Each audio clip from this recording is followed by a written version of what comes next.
Hey, we will be talking about failures and redirection and how we change our perspective when it comes to these negative thoughts that um, you're not good enough by having to failed or didn't get the job or the opportunities that you want. Sorry, let me just adjust my charger cord. Okay. Um it sucks when you fail. It sucks when you get rejected. Um, you spend so much time applying for a job. You get so stressed trying to re-edit, re-edit your cover letter, updating your resume, or going through jobs, going through the interviews, going through things and still not getting the job role that you want, or just anything in life in particular. Like, for example, if you are taking an exam and you failed, you applied for a university somewhere and you didn't get through, and nobody likes failure. Like, it's not a good feeling. If anything, it's a terrible feeling. It sucks not to be chosen, and it doesn't make you feel good, especially if it happens every time in one season. But let me tell you that with my own personal life, I was able to fully reach my potential because I have failed so much and because I have been rejected so much in my younger years. To give you a little bit of backstory, I'm a registered nurse and I graduated in the Philippines with my bachelor course for 4 years.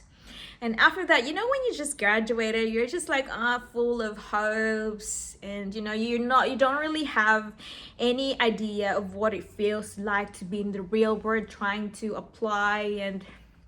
And at that time, I thought it's easy. I've got the degree that I have, I've got the exposure, and so it would be easy for me to put myself at the hospital, because if you're a nurse, people are just expecting you to work at the hospital. And so I did apply at the hospital, but then I was not accepted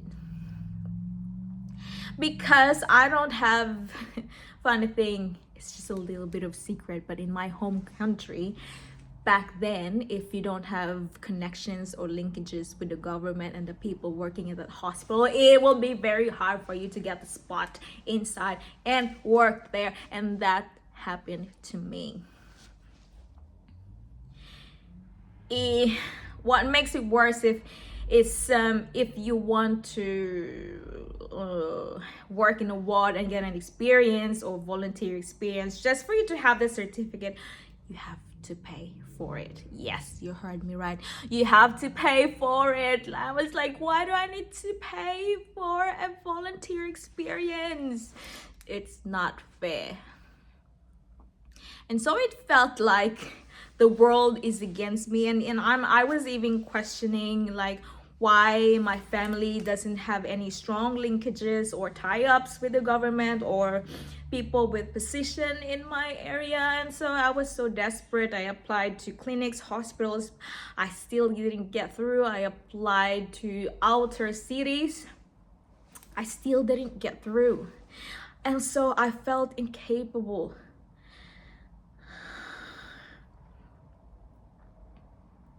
It felt like nursing is not for me. It felt like this is probably not for me type thing. It felt like I'm probably not a good nurse. It felt like, let me just adjust my camera. It felt like I don't fit in this industry. It felt like I don't belong. And that's not a nice experience. But the good thing, I tell you, because I failed, I was rejected because of that series of rejection, I was able to tell myself, okay, if I don't get a job here in the Philippines, I'ma just try in the other country. And so I applied to this nurse exam in the Middle East, and I got accepted. Oh my gosh, I passed the exam, and I was like, if I'm not meant in this country, then I'm just gonna go to other country and venture. No one will stop me. No one, okay? If you have the vision, I am a little bit hard-headed in the family. Like, if I want something, I will not stop until I achieve it, period. I'd rather suffer than not having the life that I really want and imagine for myself and for my future self and for my future kids and family. And so I worked in the Middle East for 5 years, and COVID came. And at that time, so COVID came 2020, I have decided to start applying to other countries in year 2021. So I was considering US. But then at that time in the US, I think I failed my first NCLEX nurse exam online. I was gonna retake, but then it was that time when there was just massive gun shootings at schools.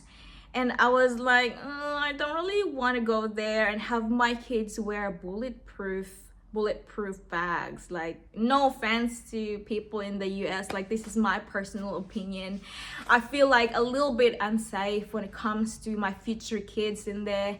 And so I was like, maybe that's not the country I should go to. And so I have considered Canada. So I applied for Canada. I was so excited. I paid the fees. It was such an effort to apply that school. I think it was in Ontario.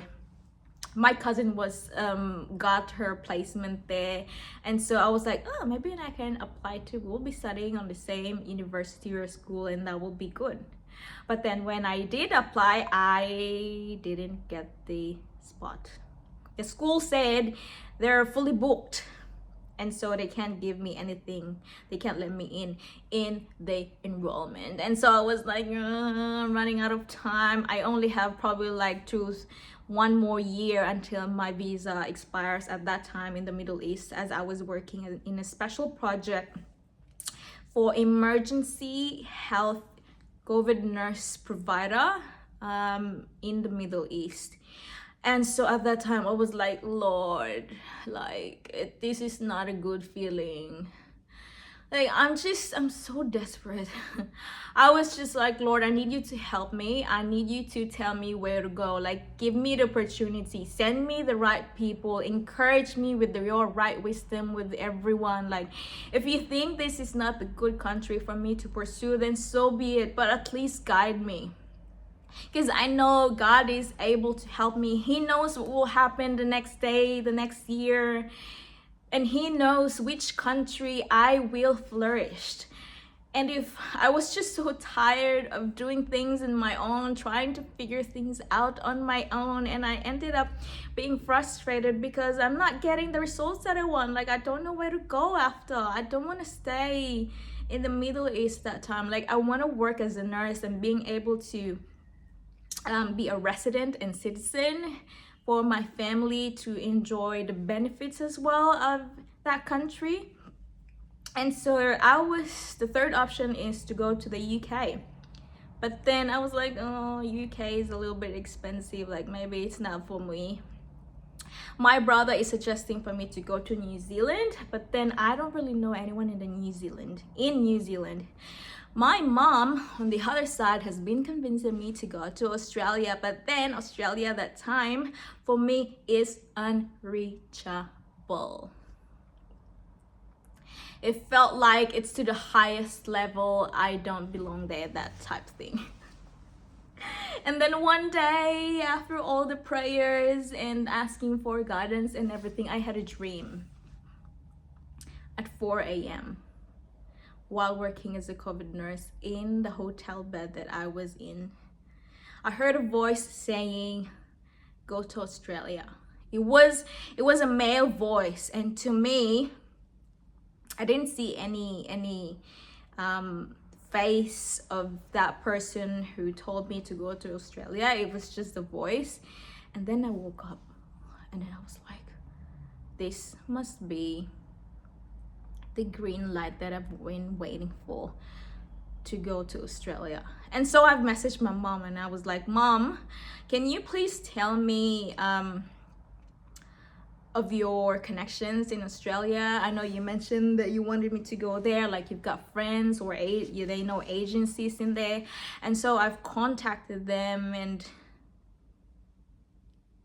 2022 I came here, 23, 24, 25, 26. 2026, after studying 1 year in Deakin University as a in bachelor's in nursing course, and then being able to gather points and work in the area, I am now a permanent Australian resident. Oh my god. And let me tell you one more thing that will encourage you to love failures and rejections.